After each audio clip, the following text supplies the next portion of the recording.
NEET classes में आप सभी का स्वागत है। आज हम 11वीं क्लास की पुस्तक भौतिक भूगोल के मूल सिद्धांत पर चर्चा करेंगे।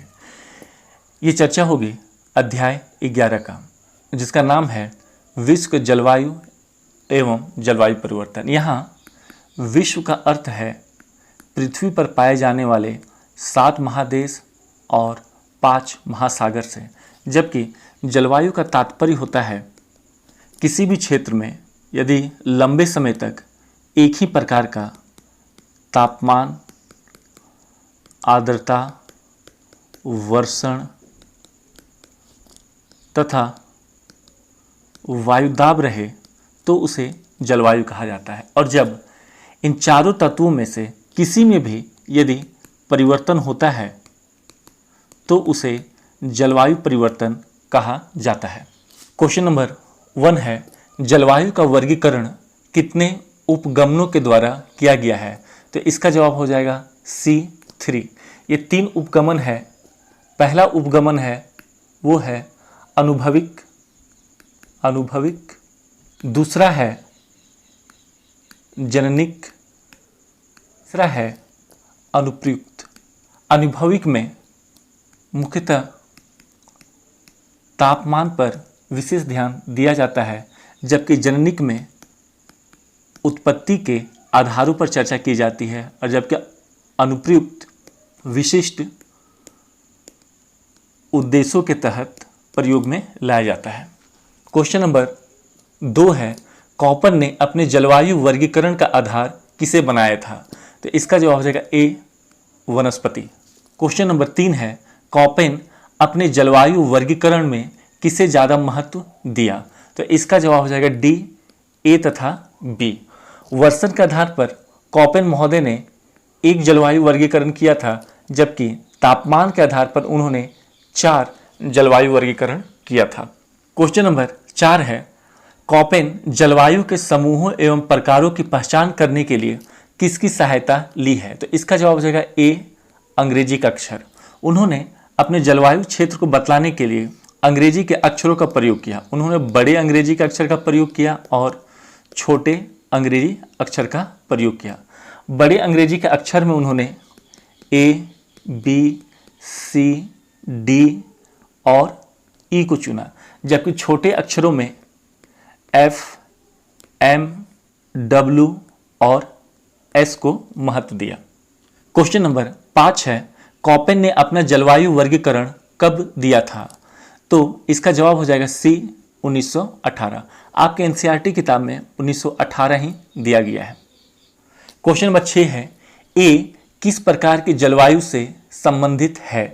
तो इसका जवाब हो जाएगा उष्ण कटिबंधीय जलवायु। बाकी के विकल्पों को देखें तो A विकल्प का संबंध हो जाएगा कोष्ण शीतोष्ण जलवायु को कोपेन महोदय ने C से इंडिकेट किया था। शीत जलवायु को उन्होंने E से इंडिकेट किया। शुष्क जलवायु को उन्होंने B से इंडिकेट किया था। क्वेश्चन नंबर 7 है, छोटे अक्षर का F किसे इंगित करता है? तो इसका जवाब हो जाएगा C, आर्द्रता। बाकी के विकल्पों को हम देखें तो शुष्क शीत ऋतु के लिए इन्होंने छोटे W अक्षर का प्रयोग किया था। शुष्क ग्रीष्म ऋतु के लिए उन्होंने छोटे S का प्रयोग किया था। वहीं मानसून को बतलाने के लिए छोटे M की सहायता ली थी। क्वेश्चन नंबर 8 है, भूमध्य सागरीय जलवायु को कौन सा अक्षर समूह दर्शाता है? तो इसका जवाब हो जाएगा B, CS। बाकी के विकल्पों को देखें तो CFA समुद्री तटीय जलवायु को बतलाता है, जबकि BSH यह उपोष्ण कटिबंधीय स्टेपी क्षेत्र को बतलाता है। वहीं ET टुंड्रा जलवायु को दर्शाता है। क्वेश्चन नंबर 9 है, जलवायु परिवर्तन क्या है? तो इसका जवाब हो जाएगा B, प्राकृतिक व सतत प्रक्रिया है। क्वेश्चन नंबर 10 है, निम्न में कौन सा परिणाम जलवायु परिवर्तन को दर्शाता है? ऑप्शन ए देखते हैं, हिमालय निर्मित झीलों में अवसाद का निक्षेपण, ये बिल्कुल सही है। दूसरा है वृक्ष के तनों में पाए जाने वाला वलय, ये भी सही है। तीसरा ऐतिहासिक अभिलेख, ये भी सही है। तो इसका जवाब हो जाएगा डी सभी। यहाँ पर वलय का अर्थ है यदि आप कोई पेड़ को काटेंगे तो जब पेड़ का जो जहाँ से काटेंगे वहाँ आपको इस प्रकार से गोल गोल बहुत सारे छल्ले दिखेंगे, इन्हीं छल्लों को वलय कहा जाता है। क्वेश्चन नंबर 12 है, भूवैज्ञानिक काल में कौन सा युग शीत युग था? तो यहाँ पर आपको ध्यान देना है कि कैम्ब्रियन, ओर्डोविसियन, सिल्यूरियन, ये तीनों युग गर्म रहे हैं, जबकि प्लेइस्टोसीन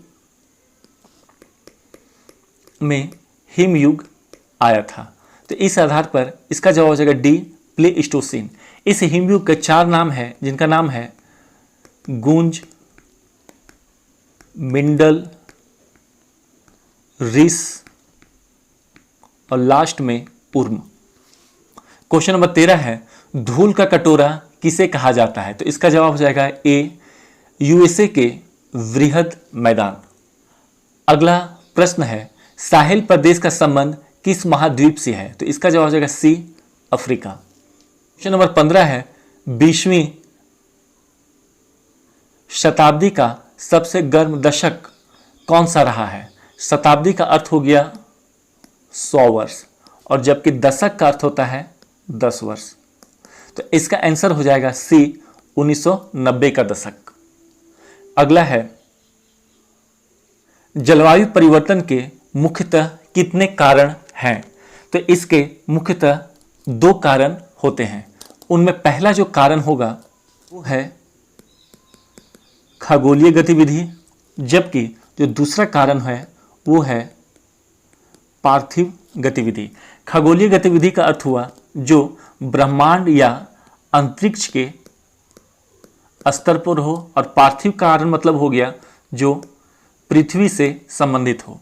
खगोलीय कारक में सौर कलंक, कक्षा में परिवर्तन और अक्षीय झुकाव को शामिल किया जाता है। पार्थिव में 2 कारक महत्वपूर्ण होते हैं, एक हो जाता है प्राकृतिक संबंधी कारक और दूसरा मानव जनित कारक। प्राकृतिक संबंधी कारक में महत्वपूर्ण है ज्वालामुखी। क्वेश्चन नंबर 16 है, मिलेंकोविच दोलन का संबंध किससे है? तो इसका जो संबंध है वो है कक्षा में परिवर्तन से। अन्य विकल्पों को भी देख लेते हैं।